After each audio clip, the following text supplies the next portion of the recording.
আপনি 10 বার পড়াচ্ছে, আপনি একবার ভিডিওটা দেখবেন, দেখে আপনি বোঝার চেষ্টা করবেন, তাহলে এটা হচ্ছে আপনার সবচেয়ে ভালো বুঝে আসবে। এবং আমাদের ব্রেন শোনা জিনিসটাকে ভালো ক্যাচ ক্যাচ করতে পারে। আপনি একটা ইতিহাস 10 বার জি পড়লেন কিন্তু মুখস্থ থাকলো না, একই ইতিহাস কেউ একজন বললে এটা আপনার অনেক দিন মুখস্থ থাকে। তো আমাদের ব্রেন মানে সহজে ক্যাচ করতে পারে এই শোনা জিনিসকে। আচ্ছা, আমি একটু বিক করে নিলাম, এবার আসেন। তাহলে আমাদের এটা হচ্ছে দ্বিতীয় শীট, অক্সিলারি ভার্ব। ইংরেজির একরকম মানে আবশ্যক কোনো একটা অধ্যায় বলা যায় অক্সিলারি ভার্ব। একদম ছোট বলেন, বড় বলেন, হালকা কথা বলেন, ভারী কথা বলেন, তারপরে আপনার মারুফ বলেন, মাঝুল বলেন, সকল কাজে অক্সিলারি ভার্ব জি লাগবেই লাগবে। মানে এমন একটা অবস্থা যে ইংরেজি ভাষা মনে হয় অক্সিলারি ভার্ব ছাড়া পঙ্গু, এরকম একটা অবস্থা।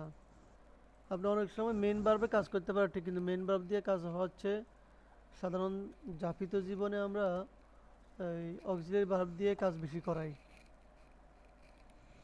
হুম এই জন্য অক্সিলারি ভার্বটাকে একটু ভালো করে বুঝতে হবে, তবে সহজ। এবং অক্সিলারি ভার্ব ব্যবহার করে আমরা দৈনন্দিন জীবনে কয়েক লাখ কথা বলতে পারি। এবং মানুষ সাধারণত জি দৈনন্দিন জীবনে যে কথাগুলো বলে বেশিরভাগ অক্সিলারি ভার্ব প্রয়োগে বলে। আমি আছি, আমি খাই, আমি আছি, তুমি আছো, এরপরে আমি হব, মানে যত কিছু বলেন, মারুফ বলেন, মাঝুল অক্সিলারি বলেন। ভার্ব লাগবে। হ্যাঁ, মেন ভার্বের সাথে অক্সিলারি ভার্ব লাগবে, এমন একটা অবস্থা। আর ফেলে মাঝুল বানাইতে হলে তো অক্সিলারি ভার্ব ছাড়া হবেই না। এই যেটাকে ফেলে মাঝুলকে ইংরেজিতে ফ্যাসিভ ভয়েস বলে, আর মারুফকে অ্যাক্টিভ ভয়েস বলে, এর কি। পড়বেন ইনশাল্লাহ এগুলা, আচ্ছা তার যত জায়গায় এগুলো পড়া আসবে। তো আচ্ছা, এগুলো তো পড়ছেন, এগুলো পারেন, এগুলো একরকম বলে দিয়ে যায়। সেটা হচ্ছে যে বার মানে ফেল, বাংলাতে আরবিতে ফেল, বাংলাতে ক্রিয়া। ক্রিয়া মানে কাজ। বাহ, হ্যাঁ, ক্রিয়া প্রথমত কত প্রকার? 2 প্রকার। দুই প্রকার। হ্যাঁ, মূলত 2 প্রকার না, আরও প্রকার আছে, সেটা মেন ভার্বে পড়বো আমরা। এখন আমরা আমরা এখানে সাধারণভাবে পড়তেছি, এখানে মূলত 2 প্রকার, শুধু 2 প্রকার না, আরও প্রকার আছে আস্তে আস্তে। অনেকগুলো ক্রাইটেরিয়া, অনেকগুলো ক্লাসিফিকেশন ভার্বের আছে। তো আমরা এখানে যেহেতু আমাদের উদ্দেশ্য হচ্ছে অক্সিলারি ভার্ব নিয়ে আলোচনা করে, এই জন্য আমরা কোনো রকম 2 প্রকার নিয়ে বলতেছি। Main verb, auxiliary verb, main verb, জি অক্সিলারি ভার্ব। অক্সিলারি তাহলে মেন ভার্ব কাকে বলে? প্রধান ক্রিয়া, একদম যেই বাক্যের মধ্যে যে নিজে নিজের অর্থ প্রকাশ করতে পারে, তাকে কি বলা হয়? প্রিন্সিপাল ভার্ব বলা হয়। ভার্ব বলা হয়। এরপর কি অক্সিলারি ভার্ব, সাহায্যকারী ক্রিয়া। এগুলো মেন ভার্বকে তার প্রকৃত অর্থ করতে সাহায্য করে, এবং কখনো কখনো মেন ভার্ব না থাকলে এগুলো নিজে কি হয়ে যায়? মেন ভার্ব হয়ে যায়। হয়ে যায়। যেমন উর্দুতে মাই মুসলমান হুঁ, ও হিন্দু হ্যাঁ, এই যে হ্যাঁটা, এই হ্যাঁটা হচ্ছে অক্সিলারি ভার্ব। কথা হুম বুঝছেন? জি আচ্ছা, কাল বা জমানা, টেন্স। আসলে টেন্স না, টেন্স মানে ক্রিয়ার কাল। টেন্স মানে জামা ক্রিয়ার কাল। বাকি টেন্স না বলে জমানায় বলা যায়। এটার আমি রেট দিয়ে রাখি, এটা আমার সন্দেহ লাগতেছে, পরে আমি এটা ক্লিয়ার হয়ে নিব ইনশাল্লাহ। তো আসেন, প্রত্যেক ফেলের জন্য জমানা লাজম মানে ফেল মানেই তো কাল। প্রত্যেক ফেলের মধ্যে 3টে জিনিস পাওয়া যায়। আরবিতে পড়ছেন নাকি সরজামের মধ্যে? জি কি পড়ছেন? কয়টা জিনিস কি কি পাওয়া যায় প্রত্যেকটা ফেলের মধ্যে? তিনটা জিনিস পাওয়া যায়, বর্তমান, অতীত, বর্তমান, না না ভবিষ্যৎ, না এগুলো না না, সমান। এটা তো কাল, কাল কাল না। এমনিই সাধারণভাবে প্রতিটা ফেলে 3টে জিনিস থাকে। তো ওটা নিয়ে মোজারে মাহাদি থাকবে না না ওটা। না না, ওটা তো ফেলের ধরন। ওটা মাঝের মধ্যে আছে, মোজার মধ্যে আছে, প্রত্যেক ফেলে আছে 3টা হুম বিষয় থাকে। 1 নম্বর হচ্ছে যদি we we are if I say number 1 is nesbat fa'ili, তিনটা nesbat থাকে, তিনটা কি থাকে, nesbat Nezbut থাকে, হ্যাঁ তিনটা nesbat থাকে। এটা যদি এই জায়গায় পড়ানো, কিন্তু এটা বুঝার সুবিধার্থে এখানে বলতেছি। একটা হচ্ছে এই কাস্টমার একটা বা দুইটা মিনিট পরিচিত কাস্টমার শুধু মালটা হিসাব করে উঠে দিয়ে দিব ঠিক আছে, আমি মালিশ। আমি আমি মিউট করি, আপনি আমার ইয়ে দিন, নক দিন। ওকে 2 মিনিট বাস। জি দেখতে পাইতেছি। এটা একটা সাধারণ আলোচনা আর কি, মানে প্রত্যেকটা ফাইলের মধ্যে তিনটা নেসবত থাকে। একটা নেসবত ইলা ফাইল ইম্মা, ফাইলের দিকে নেসবত ইলা হাদিম আজমেদে সালাসা, তিন জন কোনো একজন নেসবত হয় ফাইলটা। এরপরে নেসবত ইলা মাহফুলি বিহি যদি থাকে আর কি। এই তিনটা প্রত্যেকটা ফাইলের মধ্যে একটা মানে সাধারণ জিনিস আর কি। আচ্ছা, তারপর আসেন, জি তাহলে আমরা যেটা পড়তেছি প্রত্যেকটা ফাইলের তিনটা করে কি আছে, ফর্ম আছে। ফর্ম মানে কি, ফর্ম মানে রুফ। গ্রুপ প্রত্যেকটা মানে জমানা হিসাব আর কি, জমানা হিসাবে। তাহলে একটা হচ্ছে প্রেজেন্ট, আর একটা হচ্ছে কি, জি আচ্ছা এটা হচ্ছে মূল, ফার্স্ট মূল রূপ বলা যায়। তিনটা করে রূপ বা ফর্ম আছে, এটা মূল রূপ বলা যায়, মূল রূপ। কারণ এই মূল রূপগুলো আরো রূপ আছে, তিনটা করে কি আছে, মূল রূপ আছে। আছে। এটা প্রত্যেক ফেল, একদম আরবি বলেন বা ইংরেজি বলেন বাংলা বলেন, প্রত্যেকটা ফেলের হাল, মাজি, মুস্তাকবেল। হাল প্রেজেন্ট, জি মাজি ফাস্ট, মুস্তাকবেল ফিউচার। এগুলা fit you have already know পড়া শেষ। all of this. So uh, we are going to moving forward, we are going to move forwards. So আমরা আগাই যাই, হ্যাঁ আমরা সামনে মুভ করি। জি এগুলোতে সময় নষ্ট করাটা আসলে উচিত না। ফ্রন্ট ঝামেলা করতেছে, আচ্ছা ও এই জন্য তো ফ্রন্ট ঝামেলা করতেছে এতক্ষণ। দেখেন, ইংরেজিতে মেইন ভার্ব হচ্ছে অক্সিলারি ভার্বের প্রভাব বেশি, কারণ অক্সিলারি ভার্ব দিয়ে দৈনিক প্রচুর ব্যবহার আছে। অনেক ক্ষেত্রে মেইন ভার্ব, অনেক ক্ষেত্রে অক্সিলারির দিকে ঝুঁকে। অন্যদিকে মেইন ভার্বের আলোচনা দীর্ঘ, কঠিন এবং সময় সাপেক্ষ। তাই আমরা আগে অক্সিলারি ভার্বের আলোচনা করব, ঠিক আছে। জি ইনশাআল্লাহ। এখানে মুখস্থ কিছু নেই। অক্সিলারি ভার্ব দুই প্রকার, একটা হচ্ছে কি primary, modal. Primary modal modal, modal model না, মডেল না, মডাল। মডাল প্রাইমারি মডাল,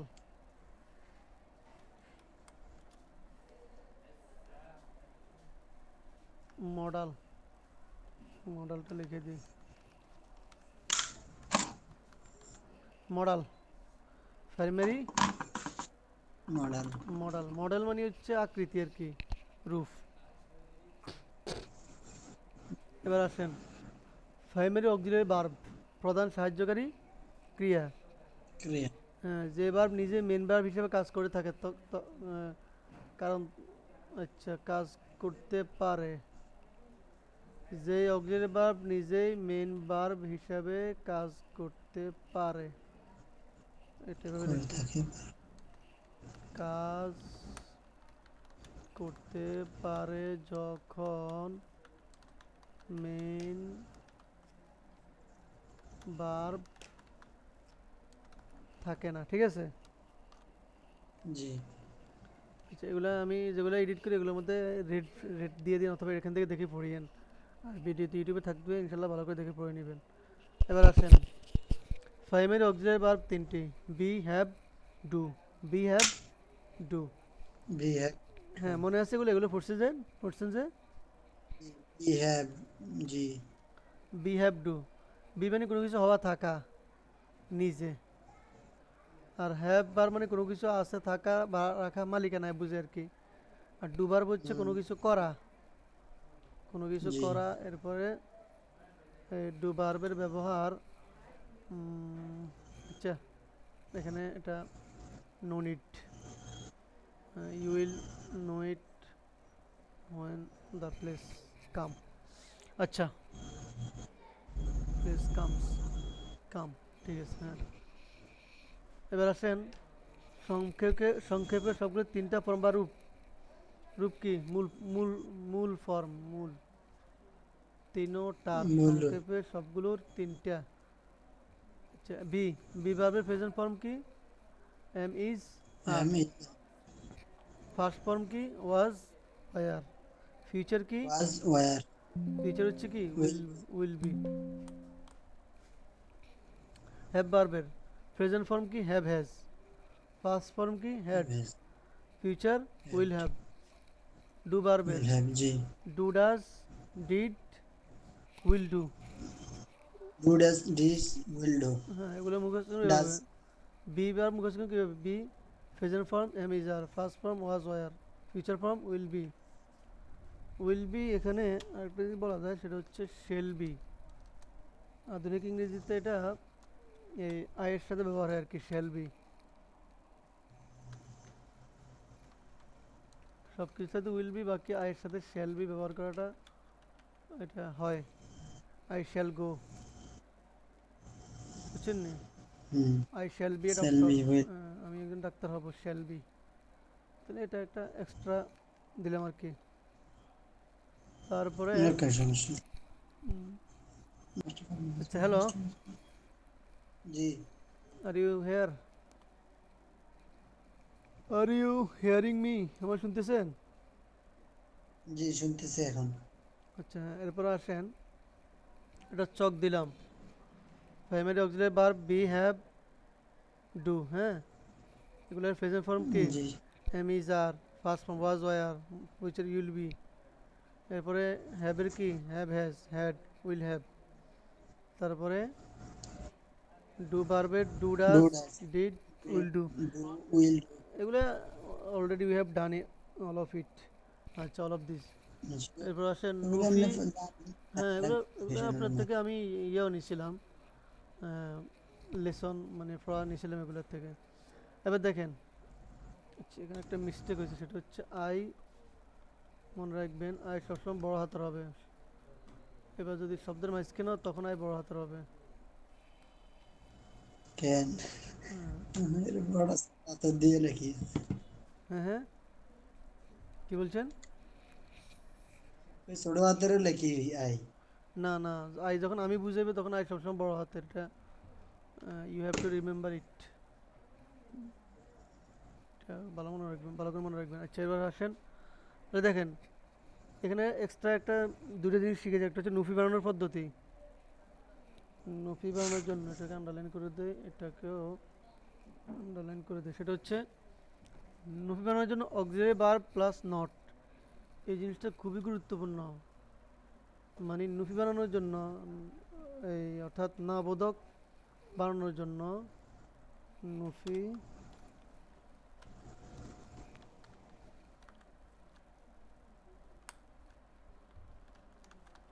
না বোধক, এই না বোধক বানানোর জন্য অক্সিলারি ভার্ব প্লাস নট, এটা যে কোনো জায়গাতে, যে কোনো খানে, যে কোনো বাক্য, মেইন ভার্ব বলা হোক বা মেইন ভার্ব ছাড়া হোক, যে কোনো বাক্যকে আপনি যদি কি বানাইতে চান, নুফি বানাইতে চান, তো ওই বাক্যের মধ্যে অক্সিলারি ভার্বটা খুঁজে নেবেন, অক্সিলারি ভার্ব খুঁজে নিয়ে এরপর নট লাগাই দিবেন, ব্যাস, আপনার কাঙ্ক্ষিত নুফি হয়ে গেল। যেমন আই এম হ্যাপি, আমি হই সুখী, এখান জি থেকে আই এম নট হ্যাপি, যে এম এটা হচ্ছে অক্সিলারি ভার্ব, এটার পর কি আছে? নট। জি আর আমরা এখন যে নট আলোচনা অক্সিলারি করতেছি, ভার্ব গুলা হ্যাঁ, ঠিক আছে, নট। প্রশ্ন বানানোর জন্য এবার প্রশ্ন বানাইতে চান, তাহলে অক্সিলারি ভার্বটিকে আগে নিয়ে আসলেই হবে। বাক্যে যেখানে অক্সিলারি ভার্ব থাকুক, ওই অক্সিলারি ভার্বটাকে টেনে শুরুতে বসাই দিবেন, তাহলে কি হয়ে অক্সিলারি যাবে ভার্ব হয়ে যায়, প্রশ্নবোধক হয়ে যাবে। নফি জি না, প্রশ্ন হয়ে যাবে। তাহলে অক্সিলারি পরে নুফি, নট যুক্ত করলে নুফি, আর অক্সিলারিকে শুরুতে নিয়ে আসলেই প্রশ্নবোধক। যেমন হি ইজ এ রাইটার, সে একজন হয়ে যাবে লেখক। এখন প্রশ্ন, ওই যে ইয়েস নো, প্রশ্ন ঠিক ছিল, ইয়েস নো কোয়েশ্চন, এই ইয়েস নো জি হয়ে যায় আর কি। এটার ব্যাকেট আমি দিয়ে দেই, এটা ইয়েস নো কোয়েশ্চন হবে। ইয়েস নো কোয়েশ্চন মানে ইয়েস এক এক কথায় উত্তর। ইয়েস নো কোয়েশ্চন হ্যাঁ, এক কথায় উত্তর। তো হি ইজ এ রাইটার, সে একজন লেখক। এখন এখান থেকে ইজ হি এ রাইটার, সে কি একজন লেখক, প্রশ্ন হয়ে গেছে, মানে এটা হচ্ছে এক কথা উত্তর যে হ্যাঁ সে লেখক বা সে লেখক নয়। জানা জরুরি এখানে। জি আপনি যে আরবি ছাত্র এই জন্য আপনার জন্য ওয়াহিদ আমি বাক্য ওয়াহিদ বলবো, জমা বলবো, মোতাকাল্লিম মানে গায়েব বলবো। কিন্তু ইংরেজিতে কোনটার কি ওয়াহিদ মানে সিঙ্গুলার, জমা মানে প্লুরাল, মোতাকাল্লিম মানে ফার্স্ট পারসন, হাজির মানে সেকেন্ড পারসন, গায়েব মানে থার্ড পারসন, বুঝছেন? ইংরেজিতে এগুলো উচ্চারণ হ্যাঁ, ব্যবহার হয়। ওয়াহিদে মোতাকাল্লিম কি বলে, ফার্স্ট পারসন সিঙ্গুলার। দেন জি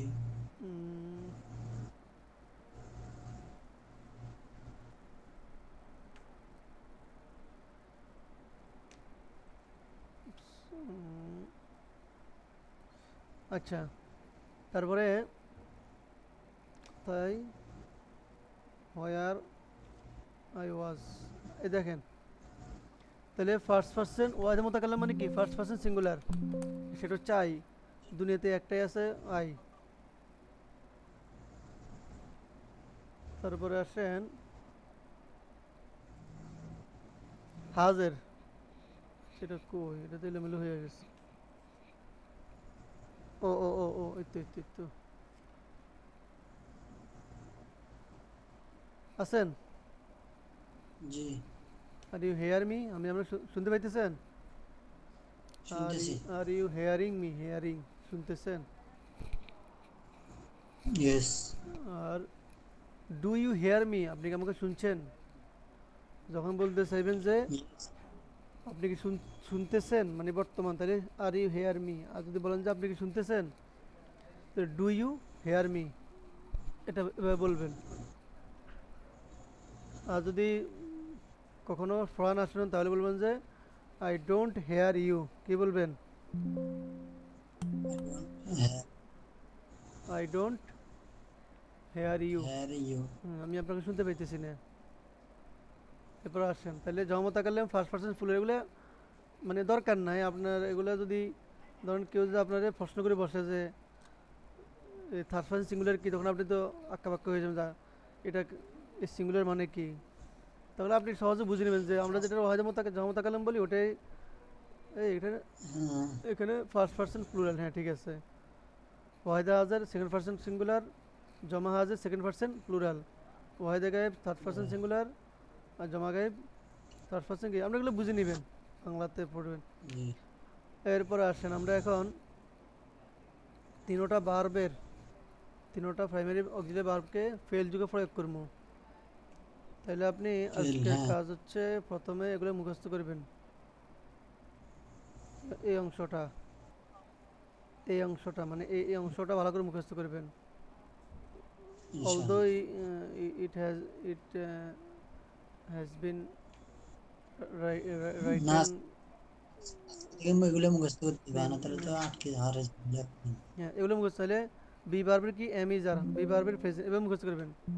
বি বার্বের present form am is are, first form was were, future form will be, have বার্বের will present be form have has, অথবা এবং হ্যাভ বার্বের হাল, আগের ডে ঠিক আছে মাজি মুস্তাকবিল, আমি আগে সিস্টেম ঠিক আছে এখন এই সিস্টেমে করলে আবার ওই দেরি হয়ে যাবে আচ্ছা যাক তারপর শিখিলো হ্যাঁ মনে থাকবে সহজে আবার শিখে ফেলাইবেন, হ্যাঁ। তাহলে হ্যাভ বার্বের বা এখান থেকে মুখস্থ করেন বি বার্বের প্রেজেন্ট ফর্ম, কথা বুঝছেন না? এই হ্যাঁ করে ফেলবো ইনশাআল্লাহ হ্যাভ বার্বের হাল, এগুলো এমনি সহজ হ্যাভ হ্যাজ, হ্যাঁ হ্যাঁ একদম ইজি ইজি, এগুলা এগুলো আপনি অনেক, এগুলো আপনি বাক্য বানাইছেন। তাহলে আজকের পড়া এটা পড়বেন, আর এখান থেকে আচ্ছা আপনি পড়েন, আমি রাত্রে আবার একটা ক্লাস নিব ইয়ের পরে, আফটার এই night 11 o'clock, after 9 at 11 I will take one more class tonight at 11 p.m. আর ইংলিশের এক দুই শব্দগুলো তো বুঝি না এগুলো প্রত্যেকদিন যদি 10টা করে ধরা দিতেন কেন আমি আমার সঙ্গে ইংলিশে সবকিছু যেমন 25 আচ্ছা, এগুলো পারি 30 20 30 তাহলে এটার বলতে মুখস্থ, শরম লাগে হ্যাঁ, কেউ নো হয় না নো না নো আবার no no no no shame, no shame, if you shame you fail, যদি লজ্জা করেন তাহলে ফেল, শেষ, লজ্জা করা যাবে না, যা মুখে দিয়েছে তা বলতে হবে। তাহলে আই উইল, ওটা তো আই, ওটা কাস্টমার আর আইন না এইটা আপনি নিজেকে নিজে নিজে বলবেন, নিজে রেকর্ডিং করবেন, রেকর্ডিং করে শুনবেন, নিজের আশেপাশে কাস্টমারদের সাথে বিভিন্ন ঘটনা হয় না, ওগুলো বলার চেষ্টা করবেন ইংরেজিতে, যে one customer has had come in my shop and he looking for something but, এভাবে নিজে মানে যা মনে আসে ইংরেজি বাংলা মিলে, যেটা ইংরেজি মনে হয় বাংলা বলবেন, এভাবেই উন্নতি হবে। আই উইল টেক বলবে মুস্তাকবিল। One more class of you tonight at 11 p.m. তাহলে I will take one more class of you tonight at 11 p.m. আজকে রাতে আপনার একটা ক্লাস নিম, আচ্ছা আফটার টুনাইট, আফটার মানে 11টার পরে আর কি, 11টা বাজে না, 11টার পরে, ঠিক আছে? জি 8টা বাজলে আঙ্গুইনে কটা বাজে? 11টা বাজে আমাদের কয়টা? এই দেশে 8টা, অন্য ওই দেশে 8টা বাজে। ওকে, হ্যাঁ, তাহলে এটা পড়েন। আমাদের এই জায়গায় 8টা বাজে না, আপনাদের ওই জায়গায় 8টা বাজে? আমাদের এখানে 10টা, 10টা 3 এখন। মানে গ্যালাক্সি নেবেন নিবেন কটা বাজে ওটা জিজ্ঞাসা করতেছি। কোথায়? ক্লাস দ্বিতীয়টা নেবেন না আজকে, আবার কখন নেবেন ওটা আর কি? 11টা, 11টা। আমাদের এখানে তো এখন 10টা, বা- 1 ঘন্টা পর। আপনার বাংলাদেশ টাইম 11। আপনার এখানে কটা বাজে? এখানটা এখন 6টা বাজে। তাইলে এখানে সাত- দ্য 7টা বাজে। টাইম ইজ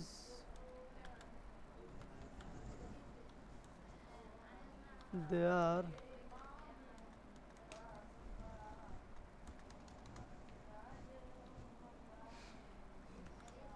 আপনার এখানে নাও টাইম ইজ কটা? 8টা কেন?